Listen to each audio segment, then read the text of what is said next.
le bruit du moteur qui ronronne, des carrosseries brillantes, à la peinture bien vaillante, de la bagarre, beaucoup de bagarre, des explosions de bagnoles, mais aussi des explosions d'émotions entre bonhommes.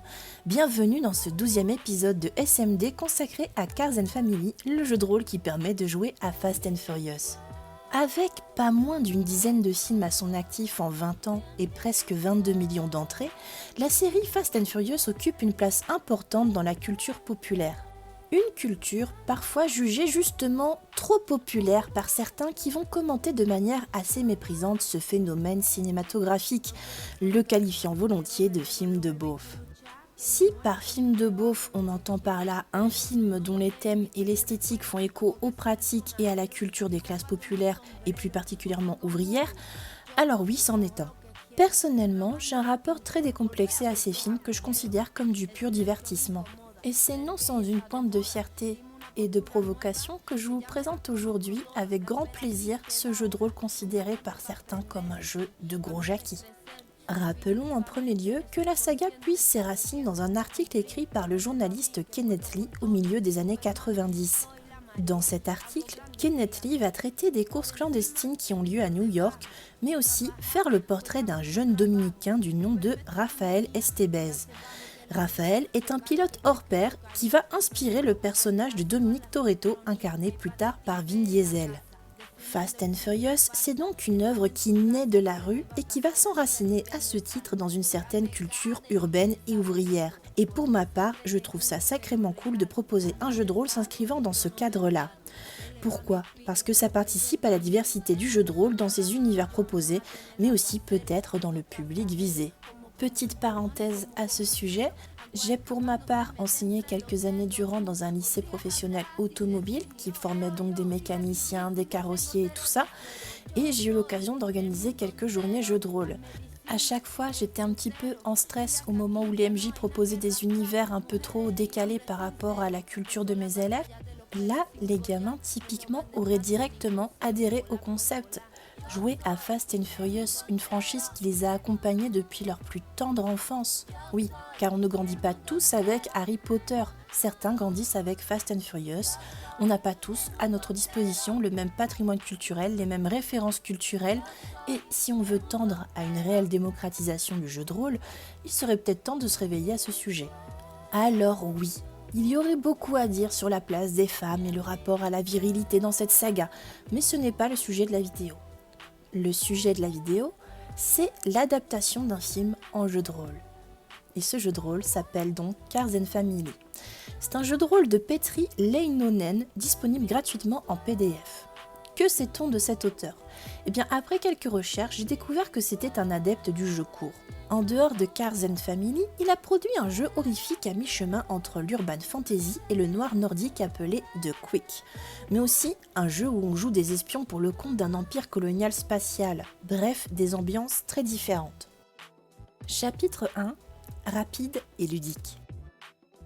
Le système de jeu de Cars and Family est un hack de Lasers and Feelings de John Harper. C'est un jeu hyper simple à appréhender et qui permet de lancer rapidement une partie, ce qui va constituer la force principale de ce jeu. La création des personnages est très guidée et intuitive. On va nous proposer de nous inscrire dans les grands archétypes de la saga tels que le conducteur hors pair façon Dominic Toretto ou encore l'expert technique comme Tej Parker après avoir choisi notre style de voiture. Dans ce jeu, on ne va pas avoir de compétences spécifiques auxquelles on va réfléchir pendant des heures. On va simplement répartir des points entre deux grands types de compétences rangés sous le nom de Cars et Family. On le voit d'emblée, le jeu a à cœur de s'inscrire dans l'esthétique de la saga Fast and Furious en récupérant les deux grands thèmes de la saga, tout en étant un petit peu dans l'autodérision parce que, on le voit, le patriarche est appelé Von Petrol dans un subtil jeu de mots en hommage à Vin Diesel. Qu'est-ce qu'il est rigolo cet auteur. Bref, quand on va devoir réaliser une action risquée, on va jeter un D6 et le comparer à notre score de base en voiture ou en famille. En fonction du nombre de succès qui va varier en fonction du nombre de dés mis en jeu, on va plus ou moins réussir l'action. Si l'action est liée à notre objectif personnel, qu'on doit choisir également lors de cette phase de création de perso, ou si c'est lié à notre domaine d'expertise, eh bien on va pouvoir lancer un dé supplémentaire et espérer ainsi exploser le nombre de succès. Dans la catégorie Cars, on va avoir tout ce qui est un peu physique, genre faire des cascades, tandis que dans la catégorie famille, on va ranger tout ce qui a un lien avec les compétences un peu sociales comme garder son calme ou encore coopérer. La prise en main est également facilitée par une aide de jeu à destination du MJ. On nous propose de broder autour d'un pitch qui ressemble vachement à celui des premiers scénarios de la saga. C'est bien simple, ça tient sur un post-it. On est une équipe de voleurs internationaux et on utilise nos compétences incroyables en course de rue afin de réaliser des trucs vachement audacieux dans des lieux super exotiques. Voilà. Dans une succession d'éléments à sélectionner, on va choisir notre antagoniste et les enjeux de la partie. Par exemple, notre cible à nous, ça va être un hacker de voiture qui a en sa possession un missile, rien que ça, et qui compte le vendre aux Russes à moins que notre bande ne l'arrête. Et pour l'arrêter, évidemment, ça va passer par une course de voiture. Et cette course, elle va avoir lieu dans une forêt glacée. Voilà, et à partir de ça, c'est parti pour la bagarre, les courses-poursuites et les barbecues entre potes. Ce qui est plaisant avec ce petit générateur de scénario très simple, c'est que le scénario va tenir sur un post-it, ça va pas être quelque chose de prise de tête, on va être droit dans la lignée de la saga, mais c'est qu'en plus, il tient en compte la dimension géographique de la saga Fast and Furious. Et oui, quand on regarde la carte des décors explorés au cours de la saga, on voit bien qu'on nous propose une exploration des différents continents, des différents climats, et cette tête de jeu s'inscrit dans cette volonté-là très clairement, donc c'est très bien vu. Chapitre 2, un moteur qui manque de puissance. On a un petit peu vu ce qu'avait sous le capot le jeu de rôle Cars and Family, un jeu accessible, simple et rapide à prendre en main.